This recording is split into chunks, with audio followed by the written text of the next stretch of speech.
سماعت سے معذرت کی ہے، لیکن انہوں نے جس بنیاد پہ معذرت کی ہے وہ سپریم کورٹ کے ایک سینئر معزز جج ہیں، ان کی بات پہ ہم سب کو اعتبار ہے، اعتبار ہونا چاہیے، یقین ہے، یقین کرنا چاہیے۔ انہوں نے اپنے اختلافی نوٹ پہ جو باتیں لکھی ہیں وہ انتہائی افسوسناک اس حوالے سے نہیں کہ انہوں نے اختلافی نوٹ دیا ہے، افسوسناک اس حوالے سے کہ اگر انصاف کے اعلیٰ ترین منصب کے اوپر بیٹھے لوگ جو ہیں وہ ان رویوں کا اظہار کریں گے، جو رویہ انہوں نے اس میں بیان کیا ہے کہ فیصلہ لکھتے وقت مجھ سے مشاورت نہیں کی گئی، میری رائے ہی نہیں لی گئی اور فیصلہ جو ہے وہ تحریر کر دیا گیا، یہ انتہائی جو ہے وہ افسوسناک بات ہے۔ یہ ایک قومی سانے سے کم یہ بات نہیں ہے، یہ آج پوری قوم کو، اور میں سمجھتا ہوں کہ ہماری جو بارز ہیں، جو بارز کی منتخب لیڈرشپ ہے، یہ ان کے لیے سب سے پہلے یہ ایک المیہ ہے کہ یہ بات جو ہے وہ سامنے آئی ہے۔ دوسرا المیہ یہ ہے کہ قاضی فیض عیسیٰ کی سربراہی میں ایک لارجر بینچ نے جو ہے وہ فیصلہ دیا، فل بینچ، لارجر بینچ نے، اور انہوں نے 100 موٹو کے متعلق ایک بڑا مفصل فیصلہ دیا۔ وہ ایک عدالت کا فیصلہ ہے، وہ سپریم کورٹ کے ایک معزز جج کا فیصلہ ہے۔ قانون کے ایک ادنا طالب علم کے طور پہ میں نے آج تک یہ بات نہیں سنی کہ سپریم کورٹ کے بینچ کے فیصلے کو سرکلر کے ذریعے سے جو ہے وہ ان افیکٹو کر دیا جائے، یہ بھی آج ہوا ہے۔ اور رجسٹرار ہائی کورٹ نے، جس کی میں سمجھتا ہوں کہ ایک معزز جج یا ایک سپریم کورٹ کے بینچ کے سامنے کوئی حیثیت نہیں ہے، ان کی رجسٹرار کے طور پہ جو حیثیت ہے وہ اپنی جگہ پہ وہ قابل عزت ہیں، لیکن ایک سپریم کورٹ کے بینچ کے مقابلے میں ان کی رائے اور ان کا سرکلر، اور اس سرکلر کے ذریعے سے سپریم کورٹ کے بینچ کو جو ہے وہ ان افیکٹو کر دیے گا، ان کے فیصلے کو انہوں نے کہا جی یہ فیصلہ جو ہے یہ یہاں پہ لاگو ہوتا ہے، وہاں پہ نہیں ہوتا، وہاں پہ ہوتا ہے، وہاں پہ نہیں ہوتا۔ اسی طرح سے جبکہ وہ فیصلہ جو ہے وہ فیلڈ ہولڈ کر رہا ہے، سپریم کورٹ کے اس بینچ کا فیصلہ جو قاضی فیض عیسیٰ کی سربراہی میں قائم تھا، اس نے جو فیصلہ سنایا ہے، وہ فیصلہ جب تک اس سے بڑا بینچ یا وہ فیصلہ چیلنج نہیں ہوتا، اس وقت تک وہ فیصلہ فیلڈ ہولڈ کرے گا، وہ سب پہ پابند ہوگا، وہ ایک سرکلر کے ذریعے سے جو ہے وہ اس کو ان افیکٹو جو ہے وہ نہیں کیا جا سکتا۔ اور اگر یہ پریکٹس ہو تو پھر تو سرکلر تو پھر جاری ہونے شروع ہو جائیں گے، یہ پھر کوئی اور ڈویژن بھی جو ہے وہ سرکلر جو ہے وہ جاری کر سکتا ہے، کوئی جو ہے وہ کسی منسٹری کا جو ہے وہ ڈویژن وہ بھی سرکلر جاری کر سکتا ہے، ہم بھی جو ہے وہ روز سرکلر جاری کرتے ہیں۔ یہ انتہائی افسوسناک اور ایک جو ہے وہ المیہ کی بات ہے۔ اسی طرح سے یہ بطور قانون کے ایک طالب علم کے میں نے یہ آج تک نہیں سنا کہ کوئی معزز جج کسی کاز کے اوپر ریکیوز کر جائے اور اس کے بعد وہ دوبارہ کاز اگر سماعت کے لیے تو دوبارہ اس میں بیٹھ جائے، یہ بھی کبھی نہیں ہوا۔ اس بینچ میں جو کہ 9 سے شروع ہو کے اب 3 پہ آ گیا ہے، اس میں ایک معزز جج جن کا مجھے بے پناہ احترام ہے ان کی ذات کا، لیکن میں ان کے فیصلے کی بات کر رہا ہوں، یہ ان کا فیصلہ بھی کہ جب انہوں نے پہلے ریکیوز کیا ایک مرتبہ، بینچ سے علیحدہ ہوئے، اور اس کے بعد جو ہے وہ اب یہ دوبارہ جب کاز آیا تو اب وہ بینچ کا جو ہے وہ دوبارہ حصہ ہے۔ یہ چیزیں جو ہیں جن کا میں نے ذکر کیا ہے، کچھ اور چیزیں بھی ہیں جو اس سے متعلق جو ہے وہ جن کے اوپر بات کی جا سکتی ہے، لیکن میں معزز چیف جسٹس آف پاکستان، جو کہ پوری قوم کے بڑے ہیں، جن سے پوری قوم کو توقع ہے کہ وہ ایک بحرانی کیفیت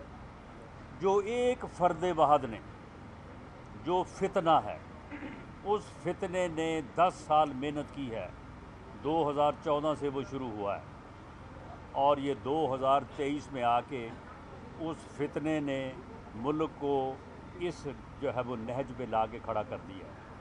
سیاسی طور پہ بحران، انتظامی طور پہ بحران، اور جوڈیشری کو بھی اس نے بحران میں مبتلا کر دیا۔ معاشی طور پہ بحران یہ بھی اسی کا پیدا کرتا ہے، یعنی وہ فتنہ جو ہے وہ ایک بحرانوں کا منبع ہے۔ ہر برائی، ہر بحران اس سے جنم لیتا ہے۔ یہ جو بحران ہے جو جوڈیشری میں ہے، جس کے اوپر ہم بات کر رہے ہیں، اس کا بھی ماخذ وہی ہے۔ ہر برائی اسی سے شروع ہوتی ہے اور اسی پہ جا کے ختم ہوتی ہے۔ اگر قاضی فیض عیسیٰ کے اوپر جو ہے وہ ریفرنس دائر نہ کیا جاتا اور قاضی فیض عیسیٰ کی فیملی کو انہی کورٹ میں اور انہی سڑکوں پہ اور یہ FBI کی بلڈنگ میں جو ہے وہ رسوا نہ کیا جاتا، انہیں جو ہے وہ ان بلڈنگوں میں جو ہے وہ رلایا نہ جاتا، تو شاید بلکہ مجھے تو یقین ہے کہ یہ بحرانی کیفیت پیدا نہ ہوتی۔ یہ بحرانی کیفیت بھی اسی فتنے کے جو ہے وہ عمل کا جو ہے وہ نتیجہ ہے۔ اور یہ جو اسمبلیوں کا بحران،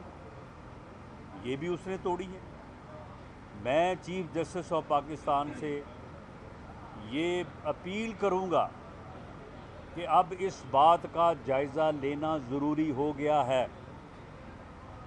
کہ یہ فتنہ جو ہے یہ کس طرح سے اس ملک میں جو ہے انٹروڈیوس ہوا اور کس طرح سے پچھلے 10 سالوں سے اس ملک کو جو ہے وہ بحران در بحران جو ہے وہ کا شکار کر رہا ہے، اور یہ چاہتا ہے کہ اس ملک میں افراتفری ہو، اس ملک میں انارکی ہو، اور خدا نہ خواستہ ملک کا جو ہے وہ نقصان ہو۔ اس بات کا بھی جائزہ لیں کہ اس نے جو 10 سالوں میں کیا ہے، اس کے تمام اقدامات، اور خاص طور پہ یہ اسمبلیاں توڑنے کا اقدام جو ہے، اس کے پیچھے جو ہے وہ کون ہے۔ یہ اسمبلیاں آئینی طور پہ نہیں توڑی گئیں، یہ اسمبلیاں دونوں جو صوبوں کے وزراء اعلیٰ تھے انہوں نے نہیں توڑی۔ وہ ببانگ دہل کہتے رہے کہ ہم نہیں توڑنا چاہتے، MPs کہتے رہے ہم نہیں توڑنا چاہتے۔ یہ اس فتنے کی دھونس تھی، اس کا تکبر تھا، اس کی ضد تھی، اس کا پروگرام تھا یا اس کا ایجنڈا تھا کہ اس نے جو ہے یہ اسمبلیاں توڑی۔ اس بات کا جائزہ لیا جانا چاہیے۔ جب یہ 9 رکنی بینچ بیٹھا تھا تو ایک معزز جج نے یہ معاملہ جو ہے وہ اٹھایا بھی تھا۔ تو میں اب آخر میں یہ اپیل کروں گا تمام معزز جج صاحبان سے بالعموم اور چیف جسٹس آف پاکستان سے بالخصوص،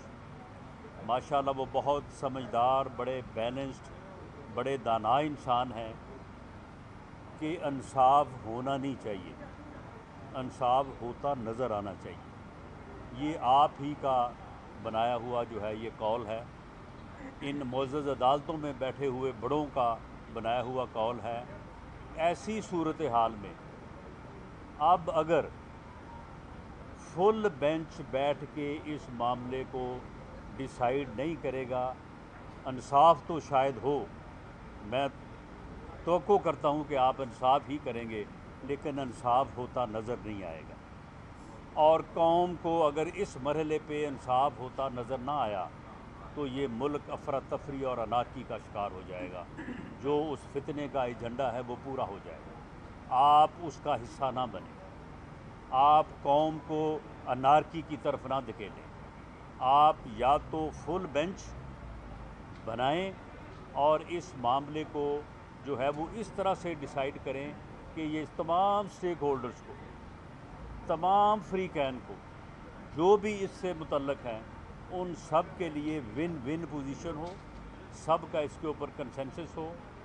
اگر ایسا نہ ہوا تو مجھے یہ خدشہ ہے کہ جس طرح سے سرکولر میں آج یہ لکھا گیا ہے کہ یہ جو فیصلہ کیا ہے قاضی فیض عیسیٰ کے بینچ نے وہ قابل عمل نہیں ہے، تو مجھے یہ خدشہ ہے کہ پھر ایسا ہونے والا جو فیصلہ ہے وہ پھر قابل عمل نہیں ہوگا، وہ پھر ایک اور نئے بحران کو جو ہے وہ جنم دے گا اور ملک کو جو ہے وہ مزید اس طرف دھکیلے گا جو کہ اس فتنے کا جو ہے وہ ایجنڈا ہے. بہت شکریہ. 3 ممبر بینچ بنا دیا جاتا ہے تو آپ لوگوں کی کیا اسٹریٹجی ہوگی؟ مسلم لیگ ان کا اس پہ کیا موقف ہوگا؟ جی میں نے اپنا ذاتی موقف جو ہے وہ میں نے بڑی صراحت کے ساتھ بیان کر دیا ہے، اور میں امید کرتا ہوں کہ پی ڈی ایم کا اور میری جماعت کا موقف جو ہے اس کے قریب ہی ہوگا کہ ایسا فیصلہ جو ہے اس بحران کو ختم کرنے میں معاون نہیں ہوگا، بلکہ وہ اس کو بڑھائے گا، اور شاید اس کے اوپر سرکولر کی زبان میں جیسے معلوم ہوا ہے کہ سپریم کورٹ کے بینچ کے فیصلے جو ہیں ان کے اوپر عمل درآمد جو ہے وہ ممکن نہیں ہوتا، تو پھر شاید اس کے اوپر بھی ممکن نہ ہو. ایسا لگ رہا ہے کہ جیسے 9 سے 3 تک پہنچ گئے، ایسا امکانات لگ رہے ہیں کہ چیف صاحب اکیلے ہوئے تو وہ اکیلے بھی الیکشن کروا کے چھوڑیں گے، تو یہ تو معزز عدلیہ کی عزت کا سوال ہے، تو بنانے میں کیا پریشانی ہے؟ میرا خیال ہے کہ آپ کا یہ سوال جو ہے یہ معزز چیف جسٹس کے مقام، ان کے عہدے اور ان کی جو شخصیت ہے اس سے یہ میل نہیں کھاتا، اس لیے میں اس کا جواب نہیں دوں گا. سر یہ بتائیں کہ آپ نے ایک دن پہلے گزشتہ روز جو ہے جسٹس فیض عیسیٰ سے متعلق جو اپیلیں تھیں وہ واپس لے لی. اس اپیل کو واپس لینے میں حکومت کو 1 سال کیوں لگا، اور بالخصوص ایک جب کیس زیر سماعت تھا کیا آپ لوگوں نے اس پر اثر انداز ہونے کی کوشش نہیں کی؟ دیکھیں معاملہ یہ ہے کہ یہ قاضی فیض عیسیٰ کے کیس میں فیصلہ ہو چکا ہوا تھا. ایک کیوریٹو جو ریویو ہے نا، یہ کیسے ہی یعنی یہ اس وقت کی حکومت کا ایک یعنی جو ہے وہ عدلیہ کے اوپر اور ایک آزاد منش، ایک انصاف کرنے والے جج کے خلاف جو ہے ایک اگریشن تھا، تو وہ ابھی یہاں پہ اس کی سماعت بھی نہیں شروع ہوئی، بلکہ پتہ چلا ہے کہ وہ ابھی رجسٹرڈ بھی نہیں ہوا، ادھر آفس میں ہی پڑا تھا. تو اس سے متعلق جو ہے وہ کیبنٹ نے پرائم منسٹر کو تقریباً 1 مہینہ پہلے اس بارے میں جو ہے وہ اختیار دیا تھا کہ وہ اس کو واپس لے سکتے ہیں. تو انہوں نے اٹارنی جنرل سے، پھر اٹارنی جنرل آپ کو معلوم ہے کہ وہ چینج ہوتے رہے، تو اس وجہ سے یہ ڈیلے ہوا ہے. یہ فیصلہ جو ہے یہ کیبنٹ نے کیا، اور یہ کیبنٹ نے جب فیصلہ کیا اس وقت یہ اپیلیں یا یہ درخواستیں جو ہیں وہ زیر سماعت کیا، ابھی ان کا کوئی سبب بھی پیدا نہیں ہوا. اچھا سر، پہلے آپ کہتے تھے عمران خان صاحب جو ہیں وہ اسمبلیاں توڑیں تو ہم الیکشن کروا دیں گے، اب کہہ رہے ہیں کہ اسمبلیاں توڑی ہیں تو گھرانی کیفیت پیدا ہو گئی ہے. دیکھیں اسمبلیاں جو ہیں وہ انہوں نے جس طرح سے توڑی ہیں وہ طریقہ کار جو ہے وہ غلط تھا. انہیں چاہیے تھا کہ اگر وہ الیکشن چاہتے تھے تو وہ یہ آفر لے کے جو ہے وہ گورنمنٹ کے پاس آتے، دوسری سیاسی جماعتوں کے ساتھ بیٹھتے. سیاست میں فیصلے یک طرفہ نہیں ہوتے، گفتگو کے ساتھ اور کنسنسس کے ساتھ ہوتے ہیں. اگر وہ یہ چاہتے تھے تو وہ آتے، آگے بیٹھتے، بیٹھ کے بات کرتے، لیکن وہ تو رہتے ہی کسی اور دنیا میں ہیں. وہ تو کہتے ہیں کہ گفتگو کرنے اور کنسنسس کے اوپر تو ان کا یقین ہی نہیں ہے، اور یہی وجہ ہے کہ انہوں نے اس ملک کو جو ہے وہ بحران سے دوچار کیا ہے. اچھا سر، یہ جو موجودہ بحران لاسٹ نظر آ رہا ہے کوسچن رانا صاحب ایک یہ بھی لے لیں، جو موجودہ بحران نظر آ رہا ہے آپ کو اس کے کانسیکوینسز کیا نظر آ رہے ہیں؟ جی اس کے کانسیکوینسز تو بہت ڈیمیجنگ ہیں، لیکن اللہ تعالیٰ جو ہے وہ ہمارے اس اعلیٰ ادارے پہ بھی اور اس ملک پہ بھی اپنا رحم و کرم کرے، فضل کرے، اور یہ فتنہ جو ہے یہ پاکستان کی سیاست سے مائنس ہو، اور قوم اس کا ادراک کرے، آپ اس کا ادراک کریں، لوگوں کو سمجھائیں، اور بالآخر جو ہے ووٹ کی طاقت سے اس فتنے کا جو ہے پاکستان کی سیاست سے مائنس ہونا بڑا ضروری ہے. ورنہ یہ اس نہج پہ لے کے آ گیا ہے کہ یہ اس ملک اور قوم کو کسی حادثے سے دوچار کرے. کیسے مائنس